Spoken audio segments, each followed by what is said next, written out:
Ciao everybody, hello and welcome back to another Airline 320 video. Today we'll be talking about, a very interesting plane that may or may not have been flying 30 years and then suddenly stopped flying and then we haven't seen it since. Yes everyone, we're talking about the Concorde today. The plane that made breakfast in London and lunch in New York. Supersonic, mad cool and just terrifyingly expensive really. But it hasn't flown since 2003. And you're probably wondering, well, what if you had infinite money? Could it fly again?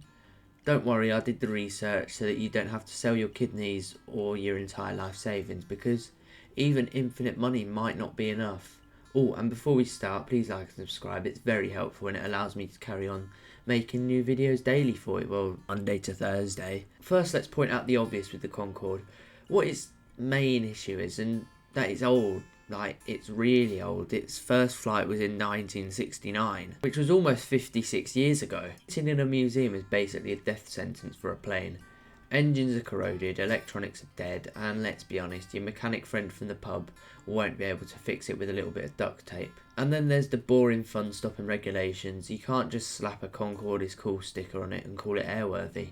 The plane has no certification, no modern safety check. Basically the airline equivalent of taking your granddad to a rave. Okay, so there are, I think, only two Concordes that were originally built don't exist anymore, and that is the Concorde that sadly crashed in 2001, I think it was, and another Concorde I think was scrapped, but I'll have to check that. But the others, including other prototypes as well, still exist. So let's rank these Concordes, because some of them are in better condition than others. From absolutely zero chance it will never even move, to most realistic to maybe taxi under its own power, to most realistic to fly, I guess. First of all, the best condition Concorde is the one in Filton, which is Golf Bravo Oscar Alpha Foxtrot. Basically Concorde royalty. Most complete, best maintained. Taxiing is possible, but flying is slightly less likely than me becoming the next pilot of SpaceX or winning the lottery.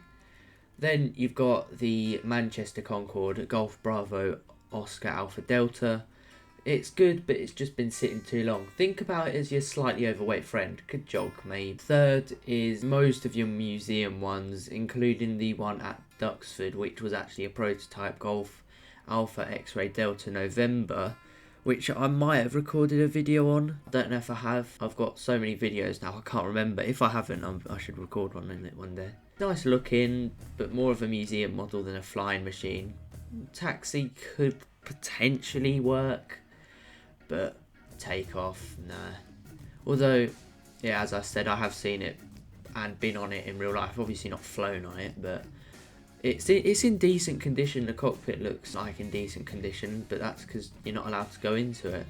But the inside's not really like passenger seats. It's more kind of your testing equipment stuff. So fourth is probably your French Concorde, like your Foxtrot, Bravo, Tango, Sierra, Delta, just because apparently they are. I don't really know why. And yeah, last one is just your other museums really. They're just like large Lego sets but worth millions.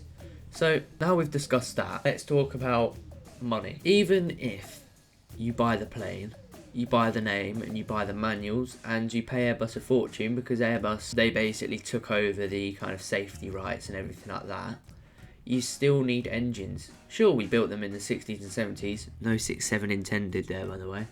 But that was a very different era. Supersonic engines are crazy complicated. Parts are not made anymore. Metal making has changed. Tolerances are insane. You need every single system checked against modern safety standards. You couldn't just press start and go supersonic. Supersonic over land? Definitely not. I mean, they didn't allow it when it first came out, so what chance have we got now? Then sonic booms would probably get you arrested faster than a drunk Ryanair passenger. Maintenance is insane. Concorde needed more attention than my old gaming PC, and I crashed that thing once an hour. You'd need trained pilots, special airports, basically a Concorde themed Disneyland for adults. So in theory, if you had infinite money, bought the Filton Concorde, rebuilt engines, got Airbus to cooperate and bribed every single regulator, maybe, just maybe, you could see it taxi down a runway.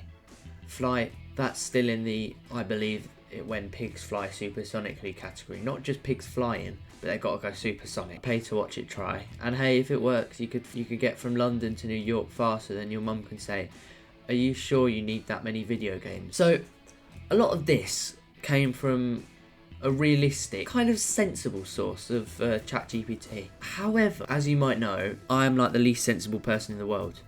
So obviously, automatically, that makes me a little bit more optimistic than ChatGPT. And I won't say too much more optimistic, but like the tiniest little bit ever of optimisticness. So I think, personally, providing you had billions of monies, it could be possible. This would just be one flight, not years of passenger operations. I think maybe ChatGPT's presuming it's going to be years of continuous passenger operations. This is just like a one-off special flight. So if you rebuilt basically all the systems, rebuilt the Rolls-Royce Olympus engines and paid Airbus for all the rights and paid for them to inspect it to make sure it's airworthy, as well as doing this at a place such as, I don't know, Edwards Air Force Base, somewhere in the middle of the desert where no one lives, it is doable. It's just no one has the time or wants to lose billions to get a Concorde to fly once. So basically, to answer the question that this video has kind of decided to set out, there is a microscopic chance that the Concorde will ever fly again, unless Mr. Beast get bored or I somehow get 1 billion subscribers. So maybe if you want to help me out with restoring a Concorde again, it's fly, like and subscribe and stuff. I hope you enjoyed. Like and subscribe if you did, and I'll see you in the next one. Bye for now.